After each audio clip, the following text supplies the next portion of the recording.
সম্মানিত হাজিরিন, আমরা দুনিয়াতে কেউ ছিলাম না, এখন আছি, কেউ থাকবো না। কথাটা সত্য কিনা বলেন? সত্য। সত্য। যদি সত্য হয় তাহলে আল্লাহর কোরআনও সত্য, যদি কোরআন সত্য হয় তাহলে রাসূলও সত্য, যদি রাসূল সত্য হয় তাহলে রাসূলের দ্বীন সত্য। সেই দ্বীনকে ছুটো করার কোনো অধিকার কারণ নাই, ঠিক কিনা বলেন? ঠিক। আল্লাহর জমিনে আল্লাহর কথা চলবে, আল্লাহর জমিনে রাসূলের কথা চলবে, আল্লাহর জমিনে কোরআনের কথা চলবে, আল্লাহর জমিনে ইসলামের কথা চলবে, ঠিক কিনা বলেন? ঠিক। বিশ্বনেতাকে মুহাম্মদ সাল্লাল্লাহু আলাইহি সাল্লাম বলেন, বিশ্বনেতাকে মুহাম্মদ সাল্লাল্লাহু আলাইহি এই দেশের মধ্যে, এই বিশ্বের মধ্যে, আল্লাহর জমিনের মধ্যে বিশ্বনেতার আলোচনা চলবে, অন্য কোন নেতার আলোচনা আমরা শুনতে চাই না, ঠিক কিনা বলেন? ঠিক। রাসূল আমাদের নেতা, রাসূল আমাদের মডেল, সে রাসূলের কথাই চলবে, সে রাসূলের আদর্শই বাস্তবায়ন হবে। এই জমিনের মধ্যে কোরআনের আইন বাস্তবায়ন হবে, ঠিক কিনা বলেন? ঠিক।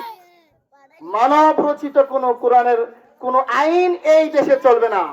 মুসলমান যারা দাবি করে, লা ইলাহা ইল্লাল্লাহ যারা দাবি করে, রাসূলকে রাসূল যারা দাবি করে, রাসূলের সৈনিক যারা দাবি করবে, প্রত্যেকই কোরআনের আইন এই দেশে চলবে, এই দেশে বাস্তবায়ন হবে। এর জন্য কার কার নিয়ে হাত তুলে দেখান। হাত তুললেই হবে? ইসলামের পক্ষে একটা বুদ্ধ দেওয়া যাবে না? এখানে জ্বালা উঠতেছে কেমন অনেকের নাকি? না। হাত নামান।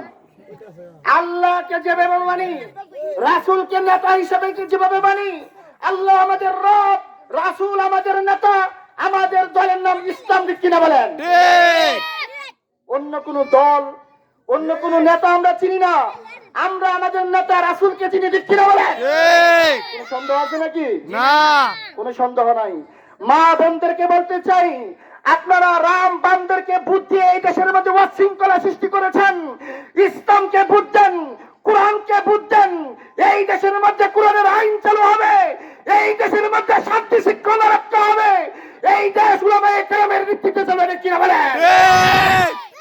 অন্য কারো দাদাগিরি চলবে না, অন্য কারো কাছে মুসলমানরা এই রাষ্ট্র, এই দেশ বিক্রি করে দেয় না, ঠিক কিনা বলেন? ঠিক।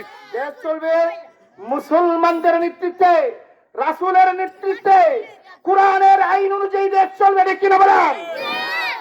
কোন সন্দেহ আছে নাকি? না। কোন সন্দেহ নাই। যা যা জীবনে যেই দল করেছেন না কেন, সব দল মাটির নিচে দাবিয়ে দেন, কবর দিয়ে দেন, আল্লাহকে সামনে আনেন, রাসূলকে নেতা হিসেবে সামনে আনেন, ইসলামকে ইসলাম হিসেবে মানেন।